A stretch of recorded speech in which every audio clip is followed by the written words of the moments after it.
Morning everyone, and welcome back to the channel. Today I'm going to be reassembling the transfer case on my diesel swapped TJ Wrangler. Now, I am running the factory transfer case, which is an NP231, and I had disassembled the transfer case so I could swap the input shaft from the factory 23 spline input to a 31 spline input so I could mate it to my Ford 6R80 6-speed automatic that I have installed and mated to my diesel engine. Now, the other thing I'm going to be installing today while I reassemble my transfer case is this two-wheel drive low kit from Teraflex. I really like having two-wheel drive low because where I live here on the East Coast, the trails are really tight, but you don't necessarily need four-wheel drive. A lot of times you just want to slow down your rig, and this kit will allow me to have that ability with my factory transfer case. So with that said, I'm going to get all the parts, move them underneath the Jeep because I already have the front half of my transfer case mated to my transmission, and we'll get started on getting all of this reassembled.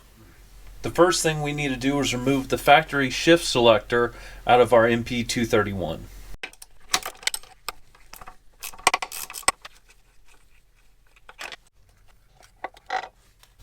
Here is the factory shift selector, and here's the new one that we are going to be installing from Teraflex. They look very similar, but they are different. Most notably, the notch is here. That's how we are going to get the extra mode out of our transfer case. Also, you're going to want to move this. This is what puts pressure on the selector shaft. I forgot to remove that earlier. And apparently there was bushing on the other side. I'm missing all kinds of stuff.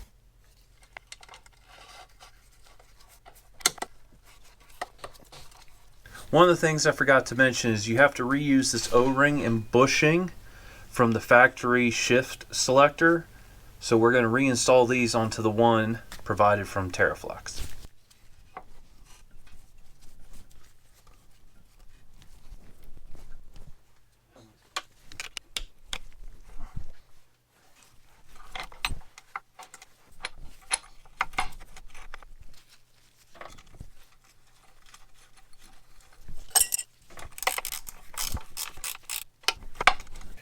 Next, we'll be installing the provided pads onto the range fork.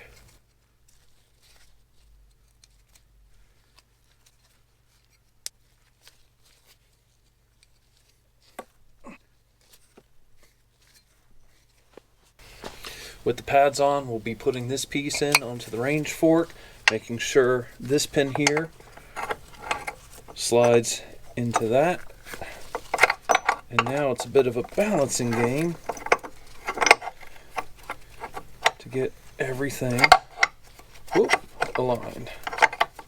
What we'll also do now is reinstall the indent spring to hold everything in place.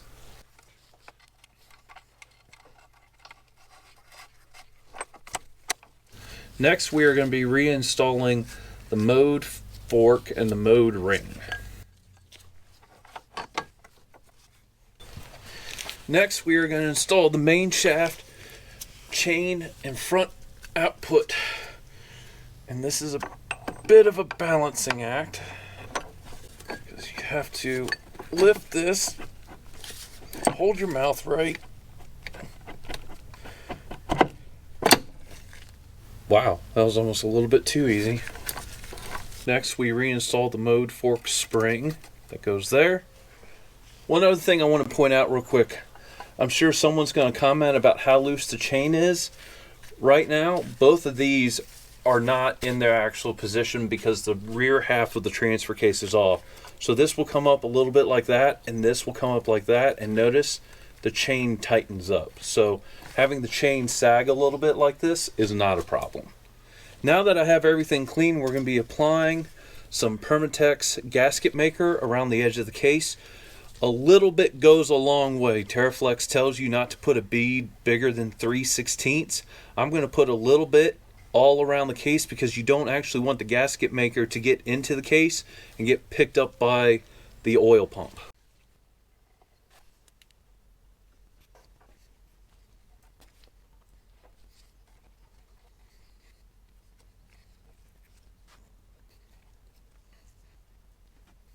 Now it's the great balancing act of trying to slide the case on,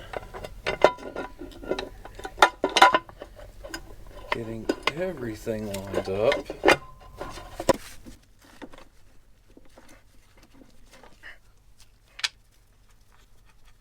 This is completely a situation where my buddy Ronnie would say, "Gotta hold your mouth right."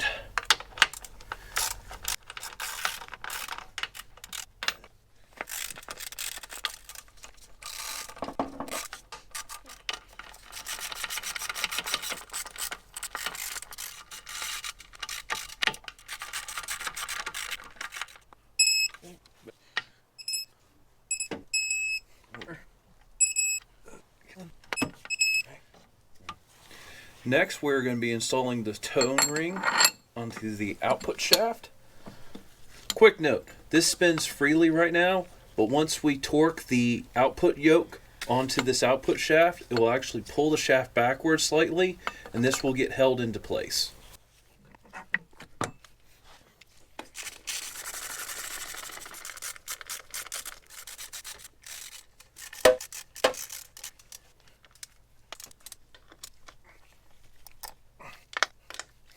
Now we're going to install the output yoke onto the output shaft. I like to apply some grease all around the surface where the seal is going to ride on the output yoke. This just helps protect the seal and prevents it from tearing and leaking. Next, we have to install this and torque this down to 200 foot-pounds, which is no small feat.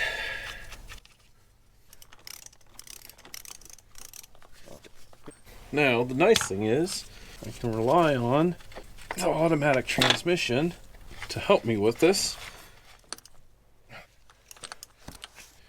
Alright everyone, this is going to seem a little bit odd. 200 foot-pounds, really? Oh!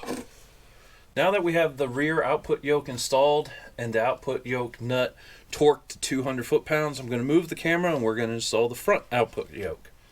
Similar to the rear output yoke, I'm putting grease around the surface that the seal runs on the front output yoke to ensure I don't tear up or damage the seal.